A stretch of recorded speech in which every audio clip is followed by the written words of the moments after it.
After 2 years of catching up to Gran Turismo 7, Forza Motorsport could finally be pulling away. Why?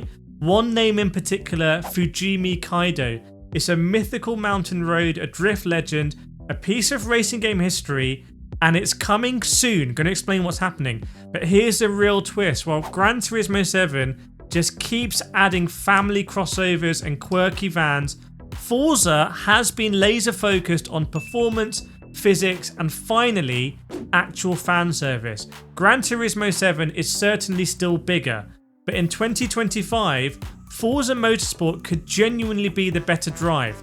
Let's talk about why. So I'm not saying Gran Turismo 7's added tracks aren't good, they are really good. I've really liked the additions of Road Atlanta, Lake Louise as well, but Forza Motorsport's next track is absolutely legendary. In fact, it's more than a track, it's actually a statement, because Fujimi Kaido has 10 miles of elevation, hairpins, drift potential, and pure nostalgia. It hasn't appeared since Forza 4. I drove it a lot in Forza 3, and fans have been begging for it. It's instantly going to give Forza a differentiator GT7 kart match. I doubt any Gran Turismo fans can name any of the Forza Motorsport fictional circuits, but I reckon Forza Motorsport fans can name iconic ones like Trial Mountain and Deep Forest Raceway in Gran Turismo 7. But Gran Turismo have lost their way. Even though I love Lake Louise, it was added in November 2023 if I remember correctly, and there's no new track being confirmed for Gran Turismo 7 for such a long time.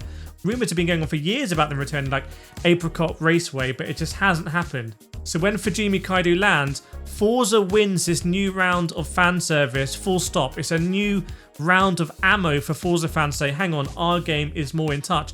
And it's not just about the tracks, it's also about the cars. Forza has just dropped a hypercar that will hit 217 miles an hour. Gran Turismo 7 added a compact van and called it a celebration. So Forza is really delivering these cars. It's like power with purpose. The Gran Turismo 7 cars are starting, let's be honest, and this is me as a Gran Turismo fan, they're starting to feel like content filler. So if you look at the latest Forza Motorsport update, we've got the Lamborghini SC63 LMDH hypercar. I absolutely love that car. I went to see it in real life. I'm just obsessed with it. The Koenigsegg as well, the Countach that's obviously in Gran Turismo 7 already, the Evora, the 911 G3 RS, CTSC V-Wagon, 280Z Gold Leader. All of them are like performance-oriented cars. The cars come with new career challenges, new tours, new rival events, whereas Gran Turismo 7 is coming with this update, the latest update, an Aston Martin Vantage. That's an absolutely solid pick. I'm all for that. That's one of the best cars they've delivered in recent updates. But then the Renault Kangoo is just an absolute meme here in the West anyway. And the Mazda CX-30 is uninspiring. No one wants to track a Mazda CX-30. So you can't deny that GT7's updates have a certain kind of charm, but it feels like Forza is built more for racers. Up to 18 feels like a kind of a flex on the Forza Motorsport side of things, whereas GT7 update feels like just another update that's going to be forgotten. You won't remember it as a big update.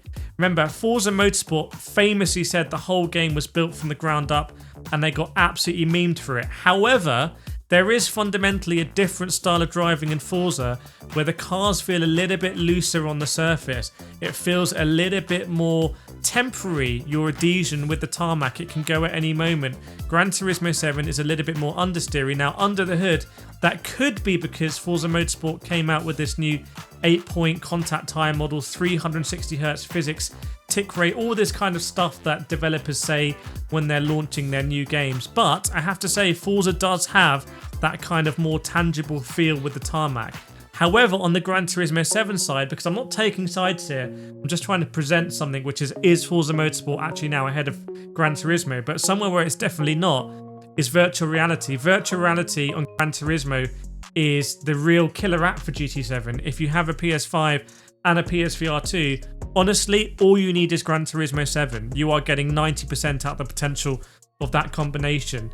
And you can drive so many different cars in VR. And I have to say, maybe the Mazda CX-30 makes more sense in VR too, because actually that might be a car that people are thinking about buying in real life and you can go around in the VR showroom. Remember, I bought my car in real life because I enjoyed driving it so much in Gran Turismo, and I spent more time in Gran Turismo 7 VR2 just looking around my car that I can do in real life than I care to admit. But what about online as well? What about live support and systems?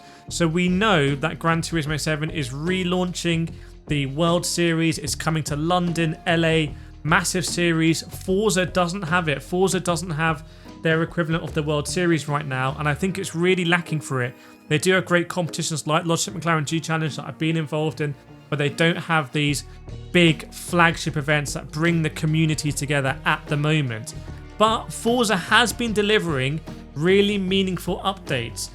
You know, including Fujimi Kaido is a massive update that Gran Turismo just hasn't offered something similar than that for a long time now. You have to go back a long time since we felt an up like this in GT7, because they're often adding extra menus, cafe books, a few new cars, but it feels like tinkering around the edges. And when they do change the physics like they did a couple of months ago, they didn't explain why. And this might be an interesting thing for community sentiment as well, because Gran Turismo 7 is now in its 3rd anniversary. So we've had 3 years of Gran Turismo 7. Around the time of this, when GT Sport came out, we were getting the news about GT7. So maybe it's time to get some Gran Turismo 8 news, and maybe all the cars that are being added in GT are going to be in GT8. Meanwhile, Forza Motorsport is celebrating the 20th anniversary of the series, and it does feel like they have some real energy and some real purpose. Their mission has always been clear at Forza. They want to take on Gran Turismo. I'm not sure what Gran Turismo's mission is right now. They went to wanting to get real drivers into motorsport. They did that with GT Academy. If you watch a Gran Turismo movie, which I'm actually in, that's a story all about that. Then they went into online racing with GT Sport that I was personally very involved in, and they really nailed that as well on console. But now, what is the actual aim for Gran Turismo 7? What does Gran Turismo 7 want to be? I feel like Forza wants to be the best kind of like simulator simcade on console for modern racing fans. And I feel like they sense some red meat here, that they can actually do it. They probably sense Gran Turismo becoming a bit stale, and they're investing in Forza Motorsport was a big investment to do the rebuilding, but also bring these new tracks as well. Bring new updates on the physics, bring that fan service content that you wouldn't think Forza would be able to do, because Gran Turismo is a game that has the real history, but Forza does have it as well. So I think the Forza comeback is actually real, and I really want to hear from you in the comments, especially if you've driven Forza Motorsport since launch in 2023, when it really wasn't very good and I slated it. The replays didn't work, the photo mode didn't work, the online was super buggy, the driving standards were atrocious, there was no real menu system, I didn't like how the career was done, the grinding, the car XP was completely the wrong way around and they had to fix it. There were many issues with the game, but they have actually fixed pretty much everything I've just spoken about there. Whereas Gran Turismo 7 came out a much more polished game, but I don't think they've actually taken the game to another level in its lifespan. Let me know what you think in the comments, and I'll see you next time.